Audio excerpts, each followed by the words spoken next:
Record. Joe. So No, starting record. Yes. Go.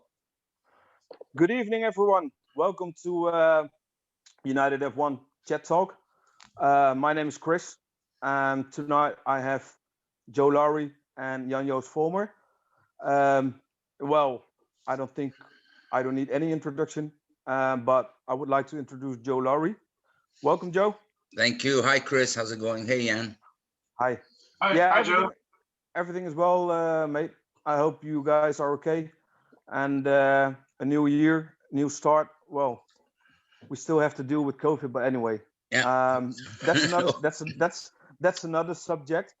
Um, so I want to start with, I think, the news of the day. This afternoon, the word came out that Cyril Abiteboul will be replaced. Yes, Cyril will be with gone. We'll never find out if he gets a tattoo or not. No, well, maybe good one. Maybe he will But show us. allegedly, Daddy Rick is holding him to it. But now that he's gone, he might just slide away into the unknown with no tattoo. We'll see. Let's hope that Daniel will tell us someday. Yeah. Yeah. Well, I think someone should remind him of. But anyway, I was kind of surprised in the end that he will be replaced. The new man is coming over. Two important guys are coming over. What are your thoughts about it, Jan-Joos? Yeah, Well, sorry. as a matter of fact, I was really quite surprised that Abiteboul got fired, because I really think that he just got fired. He's not working for Renault anymore, not even for the main company, Renault. That's not what I've read. I've read that he will be. What I heard. Okay, That's well, what what the latest statement that came out is he will be going back to working at Renault within the engineering in what exact title or competency we don't know. I agree. Surprising. I think the announcement was surprising. I think the fact that they announced that Renault is being rebranded as Alpine, and the fact that they have a new structure that they're putting together, and the fact that they have a new management team coming in, I mean, it's not surprising. I mean, I think that's what happens in very much the corporate world. It happened at McLaren. That's how Zak Brown got his job, right? After Marchioni's death at Ferrari, the new guys came in and ousted Arriva Bene, and then the Binotto and the whole team came in, and the list goes on and on. I mean, obviously Mercedes is probably the team right now that has the most stability of all the Formula One teams out there, and perhaps Red Bull. But except for the other ones, I mean, this is a regular. It's sad to say, it's a regular occurrence. I had no personal beef with Cyril Abiteboul. I think he did his job very well. I like the fact that he likes to take pokes at Horner, so I'm going to miss that. But besides that, I think Renault is going through a whole new rebranding, reorganization of their F1 program. We'll see where it goes. I'm starting to see a little bit more of something along the lines of what happened when Renault left Formula One and then created the Mega Chrome brand and then now came back as a manufacturer. You know how it is. I think it's a question of budgets. I mean, everybody's suffering monetarily across the world today, all the corporations. We're not seeing big sponsorship contracts in any sport. We're not seeing big money being spent. Everybody's being very cautious. So so as not to upset the world the world finances.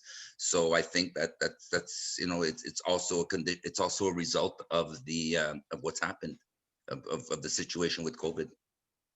Well, let me hold on. Sorry, just shortly. Jerome Stoll, his leaving was announced 1 week ago.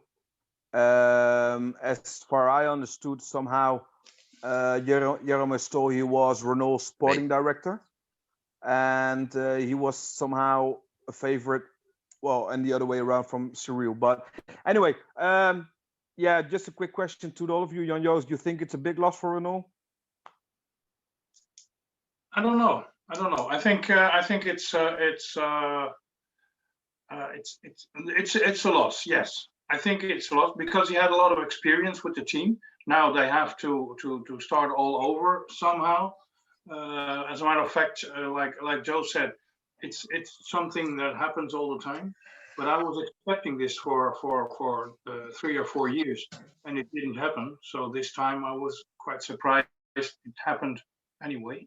But I think the experience that Abiteboul has with the team is going to be missed. Yes. Yeah, And fair enough. the fact that now they have Alonso. So knowing Alonso's character, it's like I do, I say you do, and I think that's and I don't want to throw out any ill rumors out there, but the fact that Renault's rebranding as Alpine, they have a whole new project with Alonso. Alonso's been with the team, so to speak, for a year, planning their his return to Formula One. I wouldn't be surprised if he didn't have a say in the decision. Well, just to talk about that, I from my point of view, that are, in my opinion, just people. I don't know, stories for people. I don't know. We all know Alonso and his history, but in the end, in my opinion, time will tell if this was the right call. I do understand that when you rebrand, when you rename your brand from Renault to Alpine, something new is coming in. Like Joe said, it's like a little bit of the mafia. If I'm free to make that comparison, old guys leaving, new guys coming in. In my opinion, there's a bunch of factors that are leading to this whole rebranding. You just don't rebrand and fire somebody and put somebody in place. There's a lot of background work, I think, that goes into it. And in this case, I think that all these things have been mitigated by a team of people. And they're saying, okay, we're rebranding. We got new people coming in. We got Alonso, who we're paying God knows how much money. And I think Renault/Alpine wants the visibility. I think they want to make the jump in quality. I think they also realize they have a certain amount of money. They have a plan, a mission, and a direction they want to go in. And that team that's coming in says, well, we have our guy who's going to do that for us. We don't need Cyril anymore.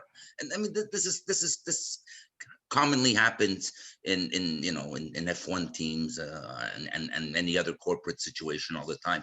It's sad to see him go. I think he was a great character.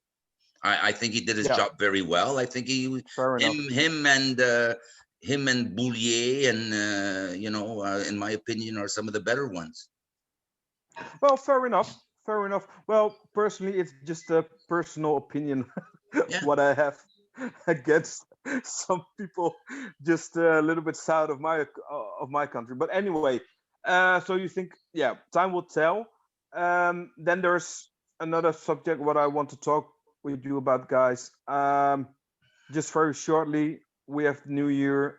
Looking back to the 2020 season, very short, very clear. Jan-Joos, I think it goes without saying that I think for all three of us, as we said last week, that Romain Grosjean escaping death in Bahrain is, for me, and I think for you guys as well, the highlight. We shouldn't. A lot of things have been said about that. Now, Joost, your 2020 highlight of the season. Well, after of course the escape of Grosjean, my highlight and the biggest surprise was the win of Max Verstappen, the 70-year Grand Prix in Silverstone. Not just because I'm a Verstappen fan. Everybody may know that, but also I wasn't expecting any other win than Mercedes. I was really expecting Mercedes was going to win all the races. And let's be honest, there's a highlight in the fact that we had a season at all. And there's a highlight in the fact that we had 5 different race winners, and more of that, it was 4 different teams, and that's been a long time. That's been a long time. Fair enough, Joe. Actually, my highlight of the year, I think, will be the fact that we had a season. It started off in Australia, then 48 hours before the Grand Prix, where everything seemed to be, things were going to go, as normal as any Formula One season can go, and then all of a sudden it created a whole snowball effect. And my highlight is the fact that we had a season, and my highlight was the fact that we got to go to see a lot of tracks that we don't normally see, and we haven't seen in years in Formula One. Formula One Liberty Media tries to provide us with this canned, very pretty Disney World type entertainment. And so my beef is lately that we see more and more entertainment and less real racing. But anyways, that's a different subject for a different day. So we got to go to places like Portimao and Imola and to Turkey. me, and in my opinion, those turned out to be some of the better races of the season. Besides, thank God what happened in Bahrain, that Grosjean got out okay, and that's a testament to Yeah. where to what point F1 has evolved, at least in the safety point of view. Although I think there have been a lot of misses there. I mean, that Well, track should be banned, and that guardrail Yeah. should never be there. However, so Well, the fact that my hat goes off to the people where we started off with having no season, where we actually had 17 races. And Yeah. a lot of them were boring, but we ended up seeing a lot of good races. So people who were who didn't tune in because they were saying, oh, more Mercedes victories, may have missed some of the better races of the season. yeah, I think we had- and for me, like Turkey and Imola and the Tuscan Grand Prix and Monza, to me were gold, and even Portimao for that case. perfect. And I Jan hope Joost? that Formula sorry. One, I hope Formula One can take a lesson from that and say, you know what, let's go back to the traditional racing. Let's go back to the traditional tracks, because guess what? It does. The fans do appreciate it. Yeah, but we can fill a whole chat talk about Liberty Media and what we should think, what they should do. That is something maybe for another. But Jan Joost, do you want to say something? What? Well, I just wanted to add that we had one of the best seasons in the last years, because Yeah. it's been several years since we've had a season that had this exciting racing, this surprising things. Let's be honest. Lance Stroll taking pole position in Turkey. Come on. Yeah. If you would have told me that before we started the season, even before we started that race. No one Or would Perez believe winning a that. race, for that matter. Perez, exactly. Gasly. Oh. So to go back to 2020, from the new circuits, Portimao, Mugello, Turkey is not a new track. Actually, we raced there till 2008. What was your favorite race of the new tracks, Joe? I enjoyed Imola, although I must admit that I think one of my favorite Grand Prix for watching this year was Turkey. But I would put Imola back on the map, as well as Portimao. I mean, permanently. I mean, the tracks are great, and these are places that we haven't. And I think even from the driver's point of view, going to a new fresh track, which you haven't raced in your career, and for some of these young guys, they probably never raced these tracks in their career. I think Portimao races Formula 2. Imola, I'm not sure. So for the younger drivers who've raced there, it would be cool to go back to them now in their Formula 1 machines. And for a lot of people, well, it's all brand new, and I think that stimulates the drivers too in some way. So for you, it's Imola. For Jan Joost, which I think Portimao was a fantastic race. Of course, Monza was a real surprise, but it's not really a new track. But there were just all the new circuits. I mean, new circuits. Turkey was a great race. It was surprising. It had everything you need to see a good race. Portimao was great. Let's put it back on the map permanently, definitely. I mean, all those tracks, all those old school tracks in Europe that were missing on the calendar at the moment, just showed us how great a season can be if we have tracks like that. And exactly. And you know the excuse that they've used, where these tracks are no longer up to modern standards for our modern cars and blah blah blah blah blah blah blah. Strangely enough, at these tracks, we didn't have anything major happen, but yet the great modern tracks like Bahrain nearly killed the driver. I rest my case. Well, I just want to make this this subject. I would like to add, for me, Mugello. First of all, I think it's an outstanding track. It is. The race we saw in Mugello. The one thing we didn't have was rain. Beside that, it was a race full of energy, that made you crash down the main straight. And it was very surprisingly Albon's first podium with Red Bull, and last until now his last. So anyway, yeah, great track. So for me, Mugello, Joe, Imola, and Jan-Joos Portimao. Next thing, um, drivers. So Drivers, yes. a lot of drivers left us. Grosjean, Magnussen, they're out at Haas, replaced by Schumacher, Mazepin. We have a newcomer. It's good old Fernando Alonso. Tsunoda. We have Yuki Tsunoda. He will replace Kvyat. And we have, of course, I think what for me the most exciting driver change was the Red Bull announcement from that they signed Checo Perez for one season. I think a lot of things has been said about this, but short few from you guys about Perez signing with Red Bull. Jan-Joos? Well, I think Perez can just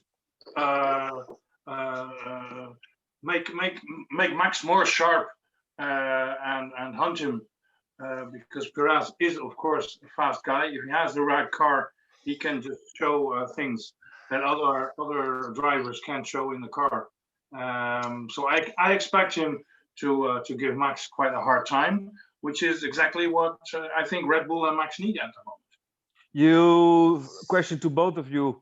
You think in the long run, Sergio will beat Max? Oh, please, for you viewers, please let us know in the comments about Perez, about the new drivers. Who do you think will be the best? Well, not the best, but the driver who will stand out in the 21 season. Let us know in the comments. Joe? I think it's an explosive arrangement, to be honest with you. If I were Perez, obviously, we seem to have some of us fans need to have a very strange interpretation of drivers. Realize that these drivers are in a way are businessmen. So the guy's looking for a drive. He takes, Perez took the best situation that came to him. Obviously, he'd rather be driving in Formula One than sitting home on his couch on Sundays. That speaks for itself. My issue is not so much with the fact that Perez was hired by Red Bull and that Albon was ousted, although I think that's unfair. I find that Red Bull's problem is they want to put drivers in the seats and expect immediate results. However, the way they manage their team obviously is not conducive to that happening. So I give you the example. Do you think Red Bull's going to favor Perez over Max? And the fact that they put Perez in there just to rile up Verstappen a little more, as long as you have it under control, it can happen. But you're talking about two emotional drivers. I mean, they are emotional people. So there's also the risk of it imploding, a little bit like happened at Mercedes a couple of years ago, right? With the Nico Lewis incident, and we've seen Perez and his teammate go at it last year and create ruckus like crazy.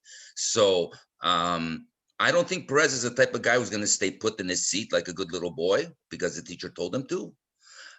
So I think it's only adding another level of complexity to the Red Bull team and something more for them to manage and taking time away from what they should be doing, which is, going and hit the guys in front of them, so to speak. But don't you think what is written in Paris contract that dude, contracts, okay? Yes. I'm not the biggest politically correct guy in the world, and I know, and yes, I have a contract, and people are going to be sitting there telling me to respect my contract. But Perez is a racer, so is Max. I know. Okay, so is Max, and I can name a whole bunch of other drivers. These guys are racers. If they see a crack in the wall, they're going to go plug it. They see an opportunity, they're going to go for it. Max is no different. Charles Leclerc is no different. Perez is one of, we see the driving style. Okay, the only guy who probably the only driver who's probably the most complacent driver in Formula One today is Valtteri Bottas. He talks a lot, but when it comes time to do, he doesn't do. He doesn't perform. And when the team tells him to stay put, he stays put. So he's the new Barrichello. Sorry, Jan. If they hired that Red Bull hired Perez to put the pressure on Max. They hired Perez to put the pressure on Bottas. Perhaps, but I don't think Perez is going to be content with that. We've seen Perez take out his own teammate various times, and it's written that you know, whoever's in front gets priority. And Perez is told, and we've seen it, we've heard the audio, and I'm sure we only hear a little bit of it. You know, I'm sure there's more that goes on. They only give us a few sound bites over the when we watch the races. But the point is, I don't think Perez. I think Perez is going to go sit in his seat and do his job until he starts smelling something, or until his lap times or his qualifying times or his qualifying sectors start to look, potentially, it could happen, a little bit better than Max's. And then he's going to go to the team and he's going to say, well, my sector times are faster, my lap times are better, and you want me to sit behind this guy? Come on, drivers are paid to drive. They're paid to do a job on one hand, but on the other hand, they're competitors too, or else they wouldn't be doing what they're doing, right? Well, that's interesting, but I think, yeah, okay, fair, fine, but I think we should. And you're talking about a guy like Christian Horner, who's very English, very, you know, stiff upper lip, very proper, dealing with someone who comes from a country where they're much more hot-blooded and much more emotional. So already there's a character clash there for me. Well, the only thing I'm gonna step in, guys, because otherwise it will take a little bit too long, because we have to keep a little bit to yeah, let's not turn this into a Red Bull post. My opinion, time will tell. It will be definitely an interesting combination. So yeah, we will see. Anyway, I'd like for everybody who watches the video and everybody on the page, if sound in with your opinion on this one. Yeah, this is a very touchy subject, at least for the three of us sitting here. Yeah, well, I think the touchy thing is that we have a little bit limited time schedule, so I want to continue to the next thing. But sound in, guys. Yeah, of course. Let us know. 2021 season set for 23 races, which isn't going to happen. Potentially not. As Melbourne is postponed, China will be postponed. I just posted a tweet from Luke Smith that Portimao Imola will be on the calendar to replace China. Thank God. China and which other words? Anyway, as it looks now. So, but time will tell. You know, due COVID, how it will go. I have another question for you for the 2021 season. Testing is going to the last test for the new season is going to Bahrain. First, where they will stay for theoretically the beginning. Theoretically, the 2020 season. Yeah, of course, as Bahrain will be the host of first race. In my opinion, that should be done already for a couple of years. Testing in Bahrain from logistical point of view. Another question for the 2021 season. Who will be for you? Well, in your opinion, the surprise for 2021, Jan-Joos. Well, I really hope, of course, that Red Bull will surprise us over Mercedes. Yeah.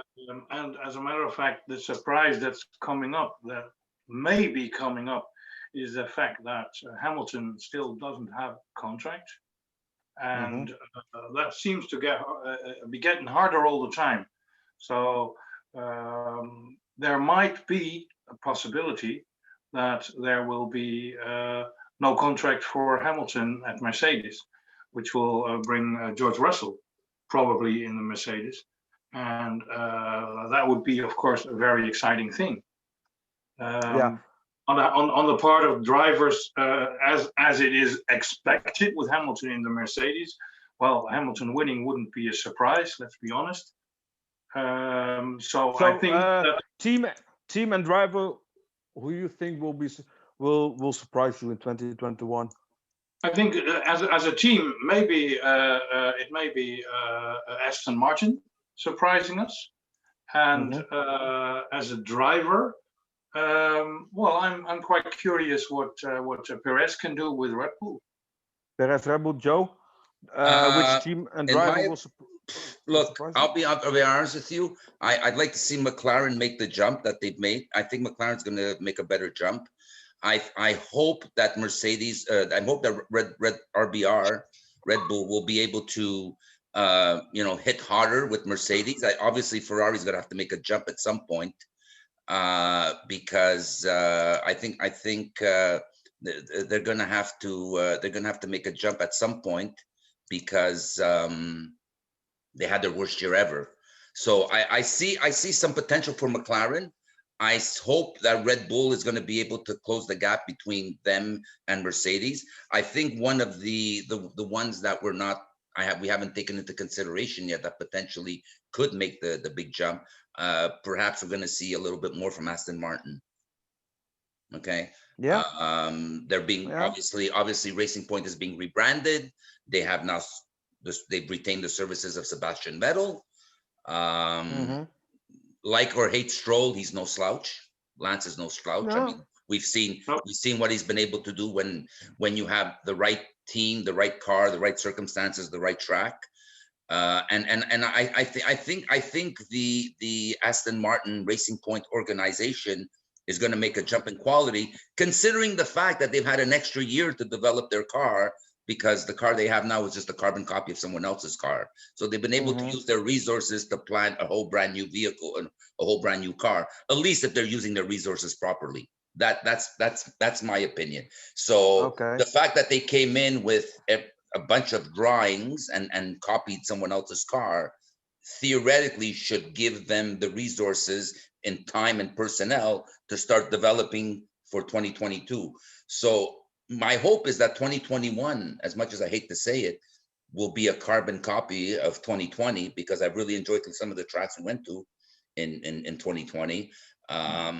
And perhaps it's going to open up some doors in the future for, and now with the Domenicali coming in, that perhaps some of these tracks and some of these races that we've put onto the calendar for nothing more than promotional reasons, well, I hope they disappear, literally.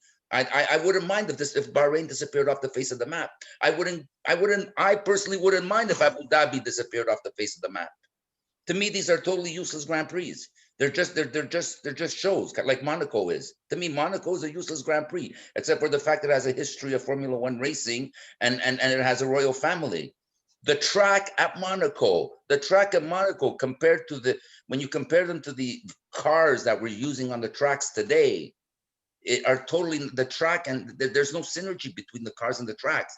And Monaco is nothing more than just a show for the rich and famous, and for Richard Mille to sell watches, and for the royal family to maintain their historical dominance over and their privilege in society that they've had for hundreds of years.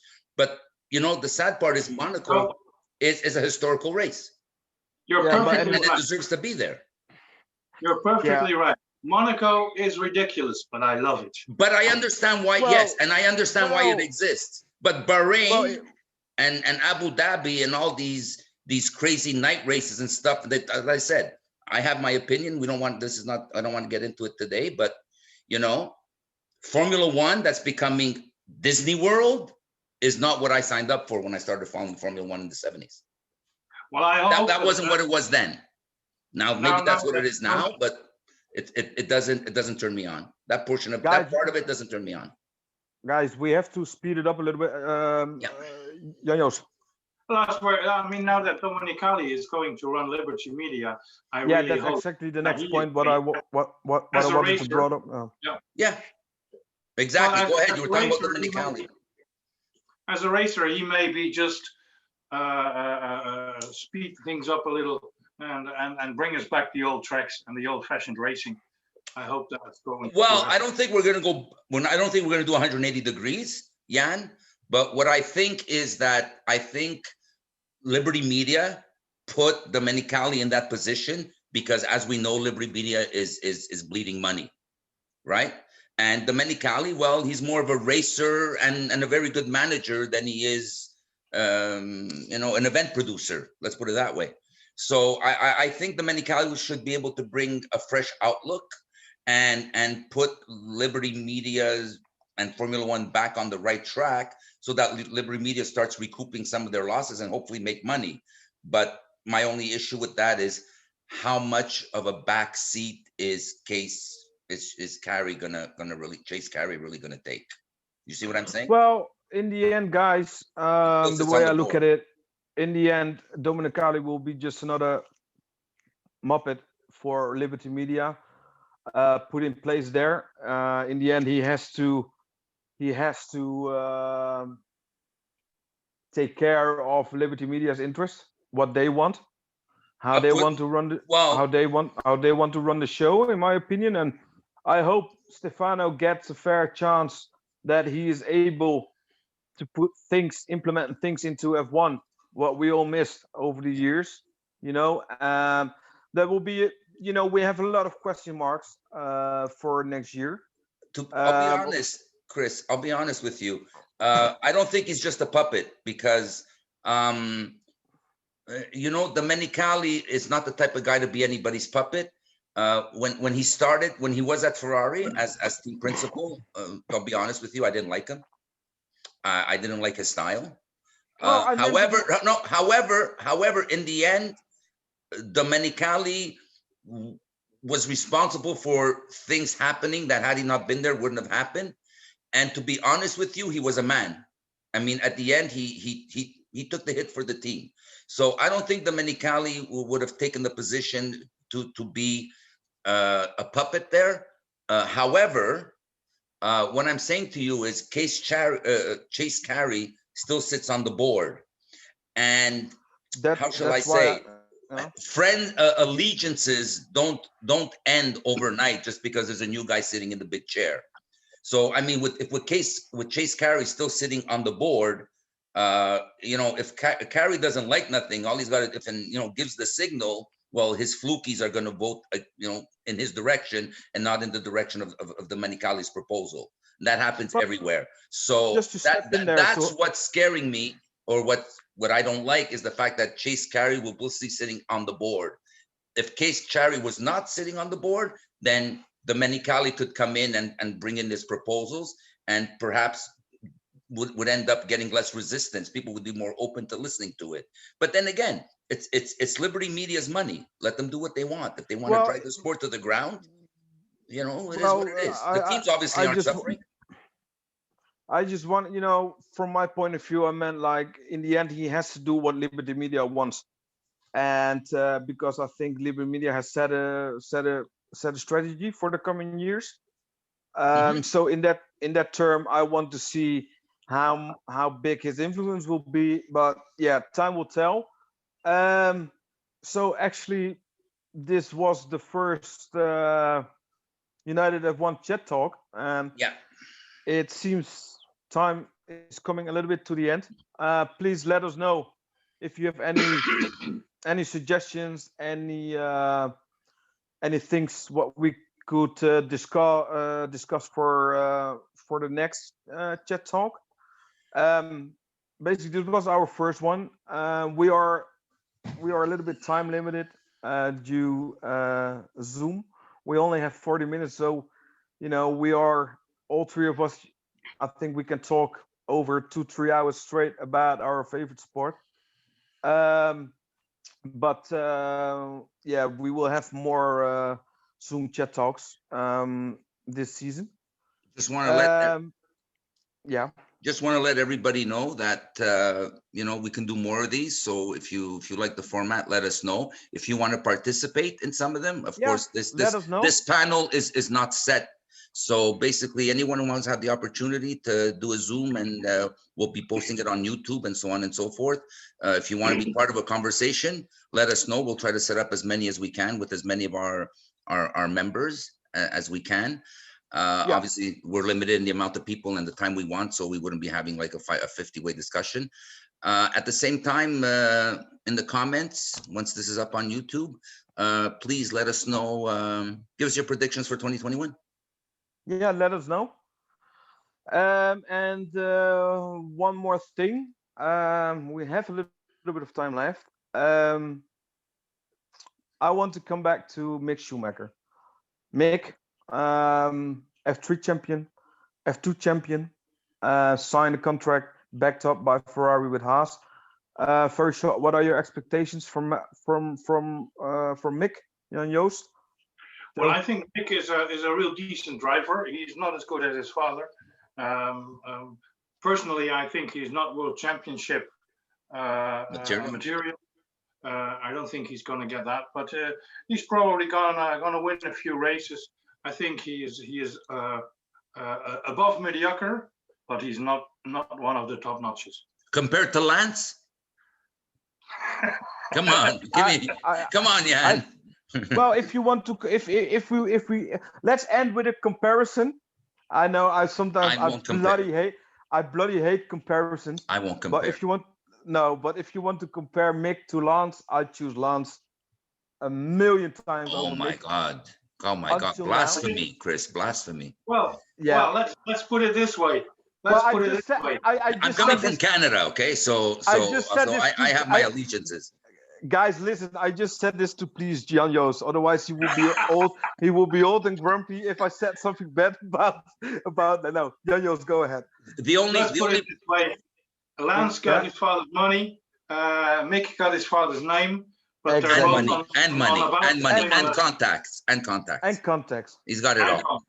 I'm surprised you guys haven't commented this yet. Okay, we'll get to that. No, please be quiet, because I saw it, and now over the last 44 minutes, you're wondering what's going on, right? I'm baffled.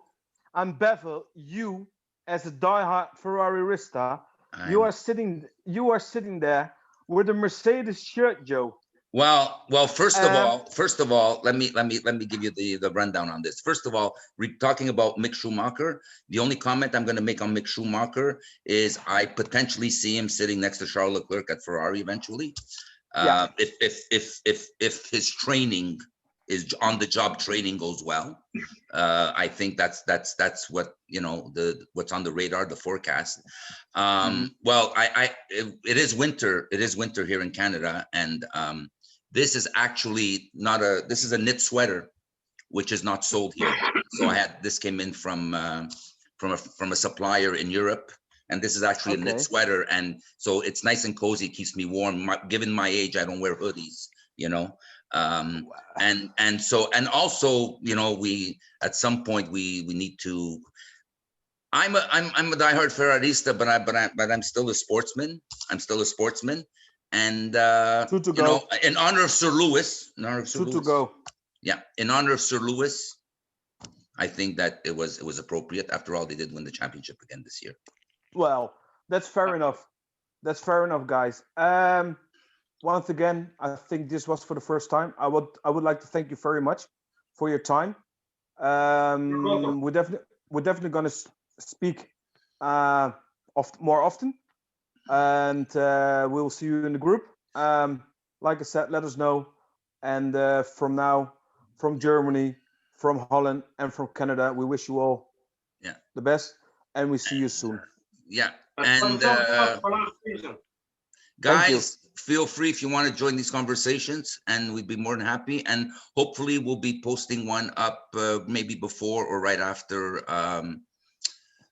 winter testing, so just before the first Grand Prix. But if you guys want to have another one, send us your ideas, send us your comments, and maybe we can do another one before then. All right. Signing out for United F1, guys. Ciao.